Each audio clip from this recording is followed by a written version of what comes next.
Enw yw Aled Jones, fi'n un o'r cyfrwyddwyr yma yn gwmni cyfieithu Cymen yn Gaernarfon. Ni wedi bod yn ddigon lwcus i fod wedi cael yn cymeradwyo ar gyfer Cronfa her Fawr.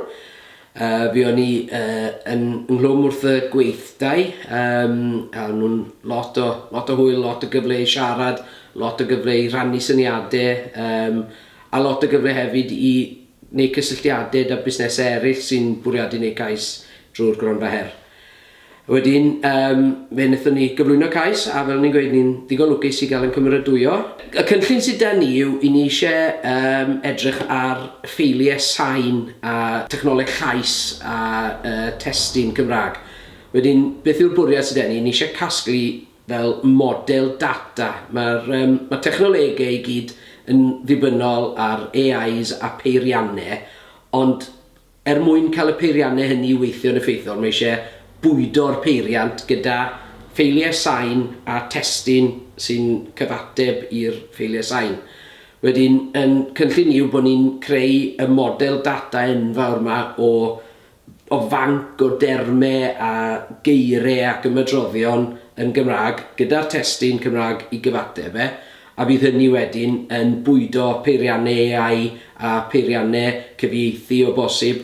Fydd y cyfleoedd economaidd sy'n datblygu o hynny wedyn yn golygu bydd pobl yn gallu defnyddio'r model iaith ar gyfer dyfeisiau personol, ar gyfer pethau le mae pobl yn siarad a dyfeisiau wedyn, a gobeithio byddwn ni'n gallu rhyddhau'r data i'r cwmnïau sydd angen hefyd, mae da ni fwriad i gyflogi un aelod staff i helpu gyda'r gwaith o gasglu y data llais. Byddwn ni'n mynd rownd holl ardal Arfor mwyn cael lleisiau gyda gwahanol acenion, gyda gwahanol oedran a dynion a mynwod.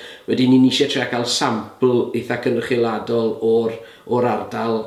Un elfen bwysig o'r Cronfa her yw bod ni'n cydweithio gyda chwmnïau eraill a sefydliadau eraill. Wedyn, i ni yn cydweithio'n agos yn naturiol gyda'r uned technolegau iaith yn Canolfan Bedwyr yn y Brifysgol ym Mangor. I ni wedi gweithio gyda nhw sawl gwaith dros y blynyddoedd. Wedyn, mae'n gret gallu parhau gyda'r cydweithio yna. Naturiol nhw yw'r arbenigwyr mewn technolegau iaith, felly i ni'n gallu manteisio ar eu arbenigedd nhw a dod ar ochr academaidd mewn i'r gwaith o gasglu llais ar lawr gwlad. Ni hefyd yn gweithio gyda Mark Griffiths o gwmni Studio Box lawr yn yr Egin yn Gyfyrddin. Mae fe naturiol, mae dy fe'r arbenigedd o ran recordio lleisiau a recordio rhaglenni radio a podlediadau. Wedyn ni'n gobeithio gallu manteisio ar yr arbenigedd ar offer technegol sydd i gael dy fe, yr offer proffesiynol sydd i gael dy fe wedyn mwyn casglu y data llais o'r ansawdd ucha. A ni'n edrych mlaen yn fawr nawr a dachrau'r gwaith. Mae'n rhywbeth sy'n rhaid i ddechrau, bod hi'n gyfnod nadolig, rhywbeth sy'n mynd i goffo dechrau yr wythnos hyn, achos mae'r ffenest amser yn dyn, ond fi'n credu bod ni digon amser a trefn a chynllun i weithio fe yn iawn. Felly, gyda hynny eiriau, jyst diolch yn fawr i chi fel bwrdd am yn cefnogi ni gyda'r cais, a gobeithio newn ni weld datblygiadau technegol ar gael drwy gyfrwng y Gymraeg cyn hir.